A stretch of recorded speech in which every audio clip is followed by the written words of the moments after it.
એકદમ આવે મુરાટ ઉપર જ છે. ડુંગળી તો માથે જ આવી ગઈ. આ નીચે ખાલી એટલો જો 2 ઇંચના મુરાટ છે એના ઉપર જ હતા ડુંગળી. આપણે ડુંગળી તો જોઈ છે. હવે ત્યાં 9805 નામની વેરાયટી છે શેરડી.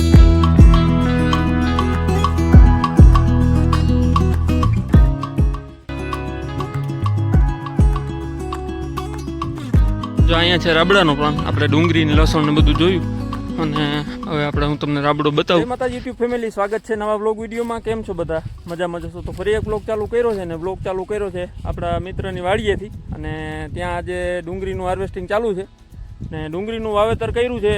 આપણે જ્યારે મગફળીને આપણે કાઢવાનો સમય હતો ને, કેમ કે આપણી મગફળી તો તમને ખબર છે કે મગફળી વહી ગઈ હતી, મગફળી થઈ નથી. એ પછી જ્યારે વરાપ હતી એ સમયમાં અહીંયા ડુંગળીનું વાવેતર કર્યું છે. અને ડુંગળીના અત્યારે થયા છે 4.5 મહિના. અને 4.5 મહિનામાં જો આજે હાર્વેસ્ટિંગ ચાલુ થઈ ગયું છે. અને કેવી ડુંગળી છે અને કેવી રીતે એનું હાર્વેસ્ટિંગ કરવાનું એ હું તમને આગળ વિડીયોમાં બતાવીશ. તો વિડીયોમાં બન્યા રહેજો. અને ડુંગળી બહુ સારી એવી છે, એટલે આગળ આપણે વિડીયોમાં જોઈએ. વિડીયોમાં બન્યા રહેજો.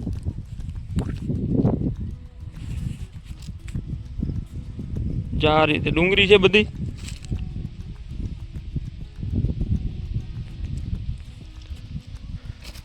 અને આ બાજુ જે ઓલી બાજુ ડુંગળી છે ને એ બાજુ કરતાં આ બાજુ થોડી વધારે સારી છે. આ જોઈ લ્યો તમે. ડુંગળી છે એટલે 2 વીઘા જેવું ડુંગળીનું વાવેતર કર્યું. એમાંથી 20 ખાંડી જેવો અંદાજ છે કે 20 ખાંડી જેવી ડુંગળી થઈ જાય. અને હું તમને ડુંગળી બતાવું કે કેવી ડુંગળી છે. અને આખું તમને પ્લાન બતાવું કે ડુંગળી છે, લસણ છે ને વાળ છે, બધું તમને વિડીયોમાં બતાવીશ. તો વિડીયોમાં જોડાયેલા રહેજો. જો આ છે બધી ડુંગળી. આ જે લાલ પત્તી, ઓલી પીળી પત્તી આવે એ નથી, આ છે લાલ પત્તી વાળી નાસિકની. અને જો આ ડુંગળી તમને આમ અંદાજ નહીં આવે, તમને કેમેરામાં નાની દેખાય પણ ડુંગળીની સાઈઝ જ એવડી છે. જોઈ લ્યો. આના ઉપર અંદાજ આવતો હશે ને તમને કે કેવડી ડુંગળી હશે. આ 1 કિલોમાં 5-6 ડુંગળી આવે એટલે 1 કિલો થઈ જાય. જાવડી છે ડુંગળી. અને આટલા પ્લાનમાં વાવેતર હતું. જો અહીંથી લઈ અને જ્યાં સામે વાડ છે ને ત્યાં સુધી વાવેતર હતું.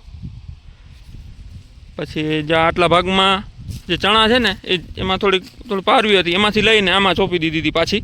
કેમ કે આમાં પારવી વીગી નહીં પ્રમાણે ઓમાંથી લઈને આ બાજુ ઘાટી કરીને હરખી કરી નાખી હતી. અને ઓલામાં પાછા વાવી દીધા ચણા. અને ઉપર જો તમને દેખાય છે લસણ. અને એ પછી છે આંબાનો બગીચો.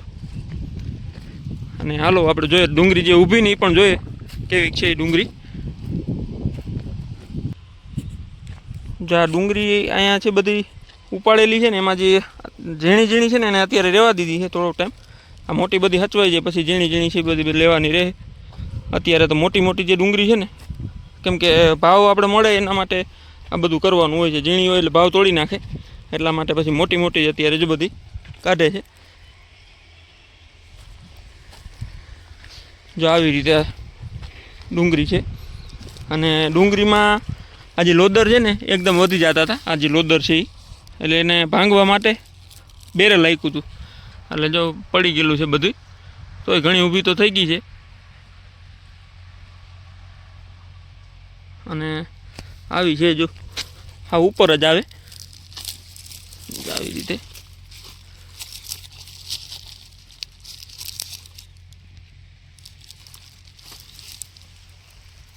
આખામાં છે એટલે આટલા જેટલું તમને દેખાય ને એટલામાં 20 ખાંડીનો અંદાજ છે કે 20 ખાંડી ડુંગળી થઈ જાય.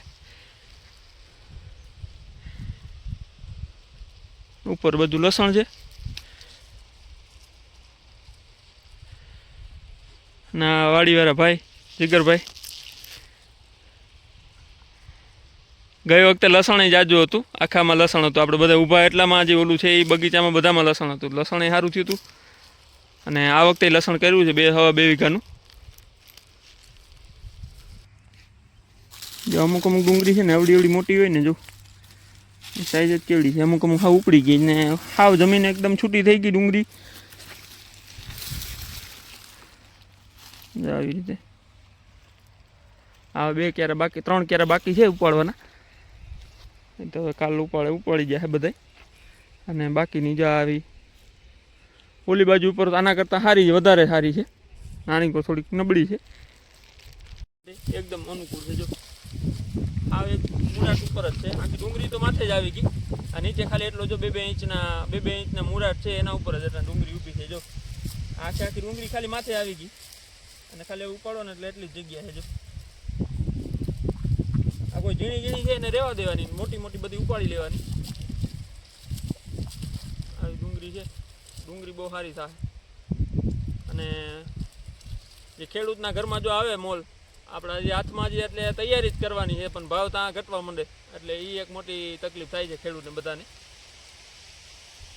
આપણે એવડી મહેનત કરીને બધું વાવેતર કર્યું મોલ પકવતા હોય છે, પછી ટાણે આપણા ઘરે આવે ત્યારે કંઈ ભાવ રહેતો નથી. બાકી જો ડુંગળી બહુ સારી છે. અને ડુંગળીવાળું પડવું હોય ને એ પણ બહુ સારું. કોઈ પણ આગળ જે પાક આપણે વાવવો હોય ને એના માટે બહુ સારો જે ડુંગળીનું જે પડવું કહેવાય ને એ બહુ સારું. એમાં ખાતરની પણ જરૂર ન પડે. કોઈ પણ મોલ વાવીએ આપણે એમાં ખાતર કે કોઈ વસ્તુની જરૂર ન પડે. ગમે એ વસ્તુ વાવવી હોય ને આપણે વાળ વાવવો હોય તો વાળે એવો થાય, બીજી કોઈ પણ વસ્તુ વાવો એટલે એ બહુ સારી જ થાય છે. હવે જ્યાં 3 ક્યારે બાકી છે એ એટલા કાઢલી બધામાં એવી જ છે ડુંગળી તો.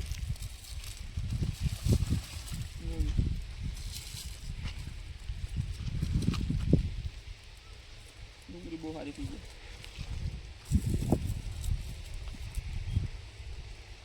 અને આ ઉપાડવી હેલી છે. લહણમાં તો આપણે રાહ પાકવી ને એ બધું વધારે હોય ને આમાં એવી કંઈ પ્રોસેસ કરવી નથી પડતી. રાહ પાકવી ને એ બધું તો કેમ કે આ બેસી જાય અને માથે ટાયર આવે ટ્રેક્ટરનું તો તૂટી જાય એટલા માટે. તો આવી છે કંઈક ડુંગળી. અને આ બાજુ છે વાઘ 9804 9805 ફેમિલી. જો આપણે ડુંગળી તો જોઈ છે અને હવે છે 9805 નામની વેરાયટી છે શેરડીની. અને ગયા વર્ષે 20 ટન જેવો ઉતારો આવ્યો હતો અને આ વખતે એવું લાગે છે કે થોડું વધી જાય એના પ્રમાણમાં. ને ગઈ વખતે વાળ હતો ને આ વખતે ધ્રોયા રાખ્યા છે. 9805ના એક ખાસિયત છે કે આના ધ્રોયા 3-4 વર્ષ સુધી પણ એવા ને એવા ઉતરે છે કે ઉતારો કે હુકો કંઈ હાલતું નથી. અને આમાં જો કેટલા અત્યારે મને એમ છે આનો મૂળ ક્યાં આવી છે ને અંદર 3જી 4થી હારમાં આવી છે, ત્યાંથી આ ઢળીને આ બાજુ આવતી રહી. અને 25-30 બટકા જો આ બટકા છે ને આ 1 2 3 4 એવી રીતે 25-30 બટકા થઈ ગયા છે શેરડીમાં. તે આ બહુ શેરડી સારી છે. ને બીજો પ્લસ પોઈન્ટ કે આમાં જે ઓલા હેમરી છે ને પાકે ત્યાં જેના પીછા નીકળી જાય ને એ પીછા આમાં નીકળતા નથી. અને રિકવરી આની થોડી મોડી આવે છે પણ ઉત્પાદન સારું થાય છે શેરડીનું. એટલે આ બહુ સારી આવે શેરડી. અને આ ઓલી વખતે 10 વીઘામાંથી 200 ટન શેરડી નીકળી હતી. હવે આ વખતે કેટલી થાય જોઈએ આપણે આગળ વિડીયોમાં જોવું ને કેવું છે લસણ.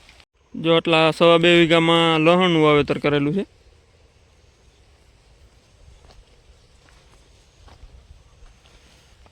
આ છે લસણ. અત્યારે લસણનો ભાવ તમને બધાને ખબર હશે કેટલો છે, 350 ઉપર છે કિલોના અંદાજિત. પછી જેવું લસણ એવા ભાવ. એટલે 2.5 વીઘાનું છે અત્યારે લસણ. હવે કેટલું થાય એ આપણે આગળ વિડીયોમાં જોવું. અને જો અહીંથી ડુંગળીનો નજારો કેવો લાગે. અને આ જે ઘર છે એની પાછળ આપણે રાબડો કહીએ એમ આપણે આગળ વિડીયોમાં જોઈએ. ગોળ બનાવવાની ફેક્ટરી એ પણ આગળ છે વિડીયોમાં જોવું આપણે અહીં. આવી રીતે જો આ છે વાતાવરણ એનું. અહીંયા આંબાનો બગીચો છે, એમાં તો કંઈ વાવેતર કર્યું નથી આંબાના બગીચામાં. અને આની અંદર પણ આંબાની બગીચો કર્યો છે પણ હવે 2 વર્ષથી તો વાડ છે. હવે અંદર જે થયું હોય.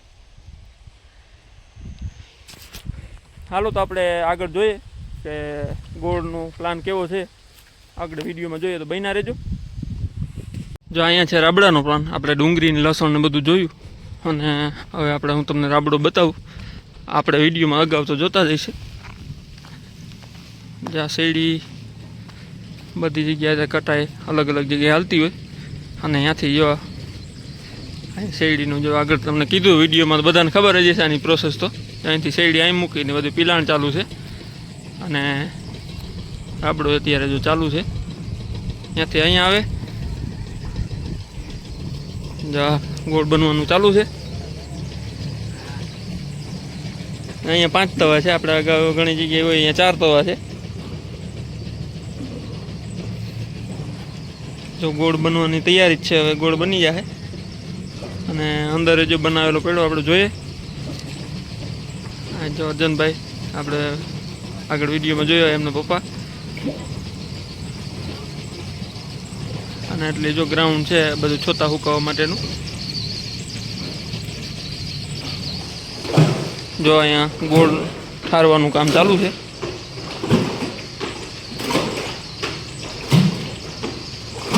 ને જો આટલો ગોળ બની ગયેલો પડ્યો.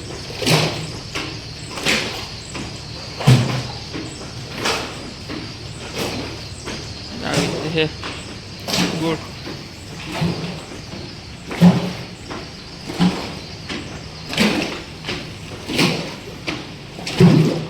જો ઠારવાનું ચાલુ છે. અહીંયા અંધારું છે એટલે થોડુંક નહીં દેખાય બરોબર. આ ગોળ ઠરી ગયો છે અને આ 2 ચોકી અત્યારે ખાલી છે. જે ગોળ બનીને આવશે એ આમાં આવશે. આવો છે કંઈક પ્લાન ગોળનો. જો આપણે રાબડે આટો મારી લીધો, ડુંગળી જોઈ લીધી, એની પછી આવી ગયા છે આપણી વાડીએ. અને આજે આપણે ઘઉંમાં પાણી પૂરું કરી દીધું. આ 3જો દિવસ હતો ઘઉંના પાણીનો. અને જો બાજુના ખેતરમાં બધામાં ઘઉં છે. આમાં પાટલિયા ઘઉં આવેલા છે જો. અને એમાંય અત્યારે પાણી ચાલુ છે. 2 બાજુ પાણી હાલે. અહીંથી આમાંય જાય અને અહીંથી આ બાજુ જાય. જો છેટ વાં સુધી જાય પાણી.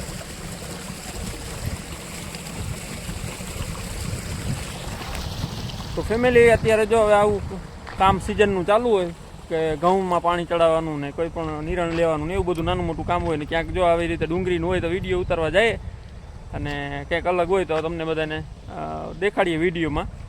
તો ફેમિલી આજ માટે એટલું જ છે. વિડીયો સારો લાગે તો લાઈક કરો, શેર કરો અને સબસ્ક્રાઈબ કરો વિનંતી. મળીએ એક નવા વ્લોગમાં. ત્યાં સુધી આવજો. જય માતાજી.